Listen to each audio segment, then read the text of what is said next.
Quando eu abri caixinha de pergunta no Instagram, várias pessoas me pediram para que eu falasse, explicasse sobre os arcanos da corte, a minha perspectiva sobre os arcanos da corte, principalmente quando eles não falam de pessoas. Eu já tinha programado de gravar um vídeo, então eu decidi acelerar, adiantar esse vídeo aqui para vocês. Vamos lá, arcanos da corte, como que eu aprendo, como que eu entendo os arcanos da corte quando eles não falam de pessoas? Primeira coisa, numa linha ascendente de movimento, de chacoalhão de vibração, vamos dizer assim, a gente tem os cavaleiros, que vão mexer com as energias de forma rápida e muitas das vezes passageira. Depois a gente tem os pajens, que vão mexer de forma um pouco desalinhada, intensa e profunda. Depois a gente tem as rainhas, que vão mexer com um pouco mais de controle e gosto, apreço por aquela energia. E a gente tem, por fim, os reis, que vão mexer com aquelas energias de forma alinhada, estruturada e centralizada, direcionada. Vamos ver como isso reflete em cada uma das cartas da corte? Vamos começar pelos cavaleiros. Quando a gente pega a energia do cavaleiro de paus, a gente tem um movimento intenso e rápido, né, e passageiro ali da energia do fogo. Então a gente tem um gasto intenso e rápido de energia, a gente tem uma alocação rápida de fogo, velocidade muito grande, a gente tem uma queima muito rápida de algo, ou de alguma coisa, ou de alguma situação. A gente está falando do movimento do fogo. Quando a gente traz isso para a Terra, né, para o naipe de ouros, a gente tem um movimento um pouco mais lento, porque a Terra desacelera as cartas, mas ainda assim muito passageiro. É como se eu conseguisse tocar alguns recursos rapidamente, e rapidamente eles já fossem para outra direção. É como, por exemplo, quando alguém me paga, o dinheiro já cai na minha mão e eu já passo para outra pessoa. Isso é Cavaleiro de Ouros, é trazer o recurso e ir para outro lado. Outra coisa que tem no Cavaleiro de Ouros também é o foco, é a obstinação. No Tarô de Marsella tem uma moeda que voa, né, que sobrevoa ali, direcionando o movimento do cavaleiro. É aquilo que me movimenta, é o objetivo material, ou através dos recursos, como eu já disse, que não precisa ser só material, né, o naipe de ouros, que me movimenta, que me faz andar em direção a alguma coisa. Isso é outra característica dos cavaleiros, fazer a pessoa andar em direção a algo. É tirar, balançar, chacoalhar a pessoa em direção a alguma coisa. No naipe de copas, a gente vai ter o movimento das emoções, alguma coisa que mexe com as minhas emoções e me faz andar, me coloca em movimento também. Então, por exemplo, a gente tem aquela pessoa que vem, faz o flerte dela, faz a gente ficar instigado e querer mais desse movimento.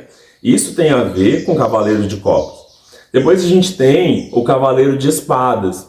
Quando a gente fala do cavaleiro de espadas, a gente tem um movimento mental acelerado que vem e me movimenta. Então, por exemplo, uma notícia que me abala, que mexe comigo, é cavaleiro de espadas. Ela vem, mexe comigo, me tira da minha zona de conforto e me faz, e gera um movimento. Ou pode ter também uma informação a qual eu quero conquistar, que me faz movimentar e ir atrás dessa informação. Essa é a vibração que carrega os cavaleiros. Se ficar alguma dúvida, pode colocar nos comentários que eu vou respondendo conforme possível. Quando a gente chega nos pajens, a gente tem intensidade e profundidade e um pouco de desorganização, até porque os pajens na representação são mais jovens, né? Nesse sentido, a gente tem o conhecimento, o toque, o alcance àquela energia do naipe e o uso ali desregulado. Então, por exemplo, quando eu falo do naipe de paus, do fogo, eu tenho contato com a energia, com as trocas energéticas ou com os movimentos sensuais, sexuais, de forma desregulada. O sexo desregulado é pajem de paus. O trabalho ali intenso, maluco, meio descoordenado, é pajem de paus. O gosto por gasto de uma energia numa direção específica, mas ainda sem cuidado, sem regulação e até com uma tendência ali um pouco não viciosa, mas intensa demais, é naipe de paus. Naipe de copas, quando eu vou ali pro naipe de copas, ainda nos páginas, eu querer conquistar, eu ter gosto pela conquista, querer viver uma paixão, sem responsabilidade afetiva, só quero me entregar e viver aquilo intensamente, é página de copas, né? Viver intensamente as emoções sem regulação e de forma desenfreada, página de copas. Quando eu vou para o página de espadas, gente, isso é um resumo, tá? As cartas falam muito mais do que isso, é só para entender como que a vibração funciona quando eu não estou falando de pessoas. Quando eu vou para o naipe de espadas, aquela informação maldosa, maldosa ou intensa demais, que vem, que acerta, que fala, que fere, que corta sem regulação, página de espadas. Por exemplo, eu chegar num lugar e falar o que me vem na cabeça, sem pensar nas consequências disso, página de espadas. Quando eu vou para o página de ouros, sabe aquele gosto do meu primeiro salário, aí eu vou lá e gasto com tudo? Esse gosto por receber, por conquistar recursos e o gasto desvairado também, página de ouros. Uma outra característica do página de ouros, que muita gente não comenta, é que pode representar em casos muito específicos, que é na necessidade, no gosto pelo gasto, no gosto pela conquista do recurso, eu posso acabar fazendo alguns desvios ou alguma coisa de forma impensada, acabar manifestando essa característica do desvio do dinheiro, por exemplo, e coisas do tipo. Mas tem que ser de forma impensada, inconsequente. Quando a gente sobe mais um degrau e a gente chega nas rainhas, a gente tem o gosto pelo uso da energia e um controle um pouco mais direcionado. Então, quando eu falo da rainha de paus, por mais que ela tenha sensualidade, intensidade, uma sexualidade muito ativa e muito aflorada, a gente vai ter também a lealdade, porque a conexão energética é muito grande. Então, características que estão na rainha de paus, estou falando de características, não características de uma pessoa, mas características, vibrações que estão na rainha de paus lealdade, intensidade energética, conexões mais estáveis e mais profundas. A gente tem também o bom uso das energias, o bom uso e o gosto do uso das energias. Se eu tenho ali apreço pela magia, eu estou vivendo uma vibração rainha de paus, entendeu? Então, por exemplo, eu quero saber se a magia deu certo. Rainha de paus, poxa, um bom uso das minhas vibrações foi feito, certo? Quando a gente vai para a rainha de ouros, a gente vai ter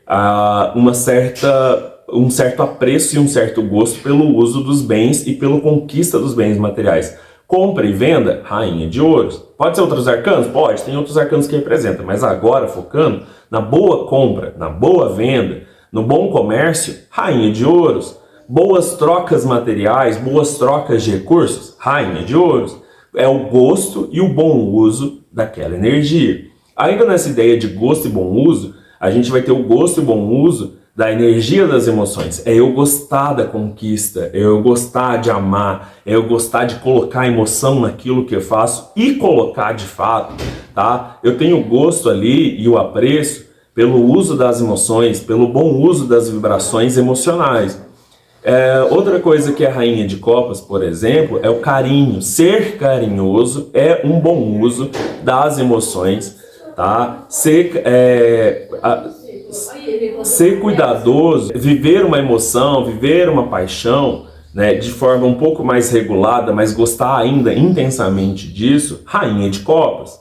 Quando eu vou para a rainha de espadas, é gostar da informação, é gostar de falar, é gostar de dizer. Então, quando tem uma informação que se espalha rapidamente, né, e que gruda, que tem ali um pouco de forma, por exemplo, uma música, mesmo que com uma letra um pouco rasa, mas ainda assim que pega, que fica na boca, que as pessoas que fica na mente, fica cantando, é rainha de espadas. Dá para entender o bom uso, o que é o bom uso das informações e o gosto pelo bom uso dessas informações dentro de um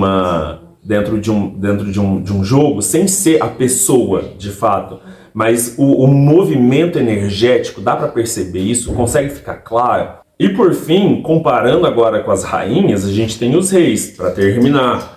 O uso direcionado da informação, às vezes, vou comparar na publicidade, por exemplo. Se eu uso uma informação que pega, que fica na boca do povo, mas traz uma transformação grandiosa, mas por conta do número de alcance de pessoas, beleza, eu tive bons resultados, alcançou muitas pessoas, gerou ali compra, gerou venda no caso, né? Rainha de espadas. Agora o rei de espadas eu posso até alcançar menos pessoas, mas todas elas vão comprar? Rei de espadas. É uma informação que sai de forma mais estruturada, mais direcionada e consegue fazer e levar a transformação que ela quer. Um bom professor ou uma boa aula, tanto o bom professor quanto a boa aula vão ser rei de espadas. Uma pessoa que passa com clareza aquilo que quer e com bastante direcionamento e todas as pessoas ou todas as situações que aquilo atinge é transformado positivamente através das informações, rei de espadas. Quando a gente vai para o rei de copas, a gente tem o bom uso das emoções. Lembrando que emoções controladas, emoções direcionadas não são a mesma coisa que viver profundamente aquelas emoções. Eu posso, por exemplo, me ter ali afeto com alguém e me controlar para que as minhas emoções não se aflorem tanto assim. Então, eu ter um bom controle das minhas emoções é rei de copas. Tá? É saber a quantidade, a proporção e a intensidade de emoção que você pode colocar numa situação, ou ainda a quantidade de emoções estruturada e organizada que você vai receber daquela situação ou daquela pessoa. Tá? Não vamos fazer confusão. Depois que se instala um rei de copas, não, eu estou vivendo uma energia rei de copas, aí é difícil de desfazer, porque a gente cria apreço por boas emoções, isso é óbvio. Tá? Outra coisa, rei de ouros, um comércio que não entra muita gente, mas todo mundo que entra compra muito, rei de ouros, diferente da rainha, que entra várias pessoas e cada um leva um pouquinho. Tá? Uma alocação direcionada, bem estruturada de recursos, rei de ouros, entendeu? O rei de paus. O rei de paus, ele vai ter uma característica que é a boa alocação das energias. Sabe aquela pessoa que ela não se movimenta muito, mas o pouco movimento que ela faz acaba trazendo os resultados grandiosos? Rei de paus. Então, por exemplo, uma pessoa que arruma tudo correndo e depois tem que refazer é pajem de paus. Uma pessoa que arruma ali tudo de forma muito organizada, até que rápido, mas sem pensar antes como vai fazer, rainha de paus. Agora a pessoa que organiza tudo, coloca energia, manifesta aquela energia, sem precisar gastar muita energia, o pouco que gasta dá resultado, rei de paus. Tá? Vamos sair um pouco dessa ideia de pessoas. Quando eu manifesto alguma coisa usando pouca energia e o meu resultado é grandioso, é rei de paus. Bom, e é isso, gente. Para tentar elucidar um pouco sobre as cartas da corte. Eu sei que eu usei exemplos de pessoas, mas eu tentei dar situações que desse para ver como é esse movimento da energia nos cavaleiros. Só para a gente frisar, então, nos cavaleiros a gente tem movimento ou instigação ao movimento, e uma coisa que tem uma tendência passageira. Nos pajens a gente tem profundidade e um pouco de desregulo dessa energia. Nas rainhas, a gente tem o bom uso, o gosto pelo uso e bons resultados. E nos reis, a gente tem um uso direcionado, objetivo e estruturado e bons resultados também.